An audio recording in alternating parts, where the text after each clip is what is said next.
La guerre est quasiment finie, c'est ce qu'a dit Trump récemment. 10 jours après le début des frappes, 5000 cibles touchées, la marine iranienne coulée, Khamenei mort. Trump dit que les États-Unis ont gagné. Mais voilà la vraie question, gagner quoi, exactement? Parce que selon la réponse que vous donnez, Trump a soit déjà gagné, soit il fonce droit vers un désastre. Et dans cette vidéo, je vous explique pourquoi les deux sont vrais en même temps.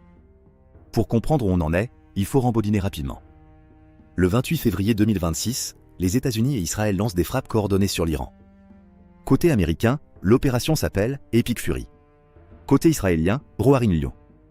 Dès la première nuit, le guide suprême iranien Ali Khamenei est tué. Ce n'est pas anodin, c'est l'homme qui détenait le pouvoir réel en Iran depuis 1989. Sa mort a été annoncée directement par Donald Trump sur Truth Social. La réaction iranienne ne tarde pas. L'Iran ferme le détroit d'Ormuz, bloquant 150 navires. Il frappe Israël, les pays du Golfe, Bahreïn, le Qatar, Dubaï. Une base britannique à Chypre est touchée. Le Hezbollah ouvre un second front depuis le Liban.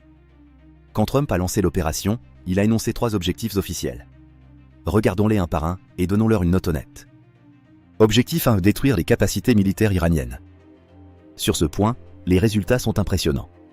La marine iranienne coulée selon Washington. La défense aérienne sévèrement dégradée. Le QG des gardiens de la révolution détruit. Trump dit avoir coupé la tête du serpent. Mais, et c'est crucial, l'Iran continue de lancer des drones et des missiles. 11 jours après, les frappes iraniennes n'ont pas cessé. Ce qui signifie que les capacités militaires iraniennes sont affaiblies, oui. Mais pas neutralisées. Objectif partiellement atteint, dégâts militaires considérables, mais l'Iran frappe encore. Score, 6/10. Objectif 2, d'empêcher l'Iran d'accéder à l'arme nucléaire. Ici, c'est plus compliqué. Les États-Unis ont frappé des installations nucléaires. Mais il faut être honnête, les experts en désarmement rappellent qu'il n'existait pas de preuves publiques.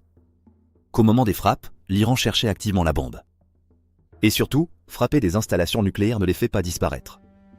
Le savoir-faire, les ingénieurs, les plans, tout ça ne s'efface pas avec des bombes. L'Irak en 1981, la Syrie en 2007, Israël avait déjà frappé des réacteurs. Résultat ? Les programmes ont continué underground. Verdict de l'objectif 2 très incertain, les frappes ont retardé un programme, dont l'existence même était contestée. Score, 4/10. Objectif 3, le changement de régime. C'est l'objectif le plus ambitieux et de loin le plus risqué. Trump l'a dit clairement le 13 février, le changement de régime serait la meilleure chose qui puisse arriver. Il a tué Khamenei. Il a frappé l'Assemblée des experts, le conseil qui devait choisir son successeur. Mais que s'est-il passé ? Dès le 8 mars, un nouveau guide suprême a été nommé Mojtaba Khamenei, le fils d'Ali. Et Trump lui-même a reconnu le problème, le pire scénario, c'est qu'on fasse tout ça, et que quelqu'un d'aussi mauvais prenne le pouvoir. Verdict de l'objectif 3, échec pour l'instant.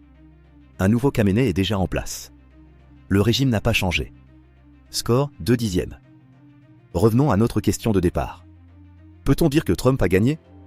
Et voilà la réponse honnête, ça dépend totalement de ce que vous appelez « gagner ».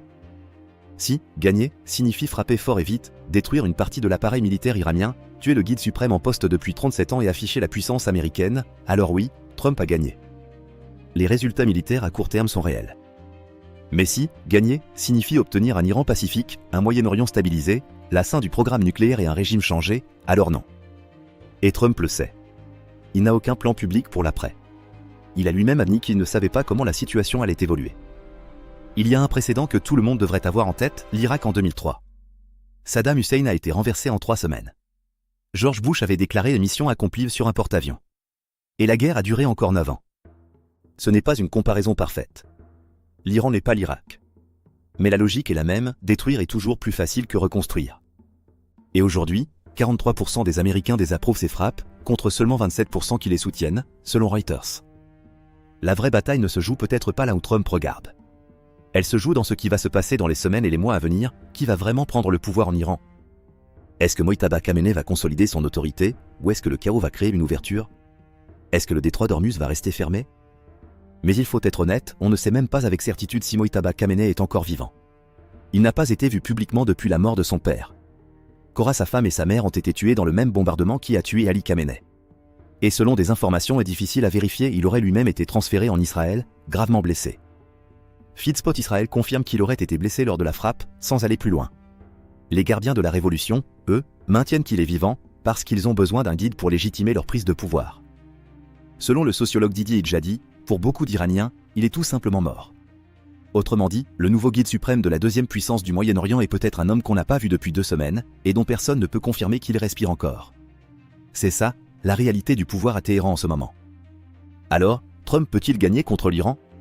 Ma réponse, c'est que cette question est peut-être la mauvaise question. En 11 jours, les États-Unis ont remporté ce qu'on pourrait appeler la guerre militaire. Mais la guerre géopolitique, celle qui détermine qui contrôle le Moyen-Orient dans 10 ans, là ne fait que commencer. Et l'histoire nous a appris, à plusieurs reprises, qu'on peut détruire un régime sans pour autant construire la paix. Abonne-toi à GPS pour comprendre la géopolitique sans jargon. Et toi, penses-tu que Trump peut atteindre ces 3 objectifs? Dis-moi en commentaire.